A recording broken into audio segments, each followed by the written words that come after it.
has, as per several emails of which I have copies with me today, put out by WikiLeaks, he has been over the years in very, very close correspondence with the Americans, particularly when Hillary Clinton was Secretary of State, with her specific personal teams when she was Secretary of State. The Americans have been helping Muhammad Yunus set up his Grameen Bank. They have worked towards advancing the interests of Grameen Bank business-wise, and they've also been working to get him to agree to enter Bangladeshi politics. According to these emails and correspondence, this effort has been going on since 2007, which means that for the last 16 years or more, the Americans and Muhammad Yunus are working together. The way in which Muhammad Yunus, who is a political nobody, has been made the head of Bangladesh makes him a role model to people like Rahul Gandhi. Rahul Gandhi will get very excited because Rahul Gandhi has been similarly, like Muhammad Yunus has been in close touch with the Americans, and Rahul Gandhi has been effectively, overtly pleading with the Americans to enter and become influence peddlers in Indian politics. Now, ladies and gentlemen, since Narendra Modi went to Moscow recently and defied the Western media expectations that he would distance himself from Vladimir Putin, the American State Department, the American Embassy in New Delhi, and its deep state assets and machinery have become overactive. So they must have got instructions from Washington to target the Modi government. So they've become so active, they are doing PR activity. One day they flew down to meet Asaduddin Owaisi on the 12th of August. Then they quickly went to go and meet Omar Abdullah and Farooq Abdullah on the 26th of August in Srinagar. Then they flew down to meet Chandrababu Naidu on the 31st of July. Then they met Congress Chief Minister Revanth Reddy on the 2nd of August. You know, if you look at the way these American diplomats are behaving, it's almost like they're going to fight an election in India, or that they have been given the responsibility of forming an alternative political setup. It's embarrassing. What are you doing, American diplomats? Stop behaving like children. I know you got calls from Washington to meddle, but be classy about it. And in fact, don't do it, because we are tracking everything you do. The American embassy has also started, after these elections, they've started conducting workshops for Indian influencers on social media. They're calling it impact level work. So what they're trying to do, the American diplomats, they're trying to convince more Indian influencers to take a pro-America line, a pro-State Department line, a pro-American deep state line.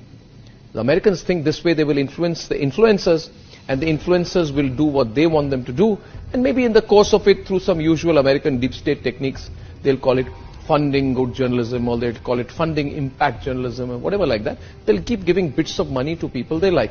In fact, you should all do the research on which are the people, which are the organizations, which are those digital companies, influencers, who have been taking money from the Americans. Directly, it happens quite directly, $10,000, $20,000, $30,000. They give this money, and these Indians gratefully accept it. And that's how the deep state works. Ladies and gentlemen, the American deep state, which was, in my view, earlier supporting the Aam Aadmi Party, has now hitched completely and moved its forces entirely behind the NGO Congress ecosystem. Mark Zuckerberg's admission in all of this, that he has been a very loyal lieutenant, effectively, of the American deep state, brings into the open the big tech deep state conspiracy. The only difference is that between Bangladesh and India is that we are a larger country, we are a bigger country, we are a stronger country.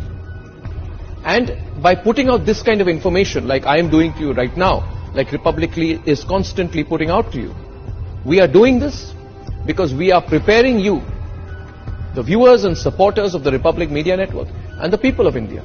We are preparing you to be prepared for the onslaught of this conspiratorial, dangerous American deep state, American big tech, along with some political parties and leaders in India, their attempt to carry out an onslaught on Indian democracy. I believe this is an inevitability. They are working so hard on it, they will try to do it. Who are the people who will work with them in India?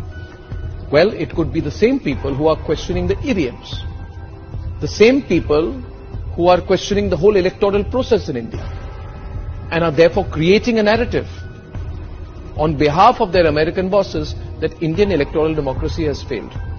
Take a few steps back and look at what people in Bangladesh were saying 2 to 3 months back. They, along with the Americans, started saying that yes, Sheikh Hasina has won the elections, but the elections were not fair. The electoral process is not fair. Now, was the coup fair? Was the military coup fair? Was bringing in a political nobody like Muhammad Yunus, who is clearly an American agent, a deep state agent, and putting him as the face of a military government, is that fair to the Bangladeshi people? Is the crashing of the Bangladeshi economy fair? Are the killings of Hindus fair? Ladies and gentlemen, the people in India, the Mir Jafars, feel that if the Americans could make Muhammad Yunus the leader of Bangladesh, then they too can use the Americans as a springboard to come to power in India. And these people in India who are losing elections or have not fought an election or can never win an election through the normal way, who will keep losing elections, they want to work together with American deep tech to engineer chaos in India, to subvert the election results of June 2024. Now in all of this, what do you need to do? What you need to do is to let everyone know what this American deep state plan is against Bharat. To forward this video, to tell every Bharatiya that this American conspiracy against India's supreme national interest has to fail. And that we together, the people of Bharat, should teach the Americans the geopolitical lesson that they fully deserve. Serve them a defeat. Teach them a lesson that only Bharat can. So we have to come together. Please spread this video as widely as you can, so that the Americans know that even before they think they can act against us, that we've got our lens on them. It is they who should be on the defensive. Ladies and gentlemen, it is they who must know the people of Bharat will teach them a lesson, if necessary, if they conspire against our interest.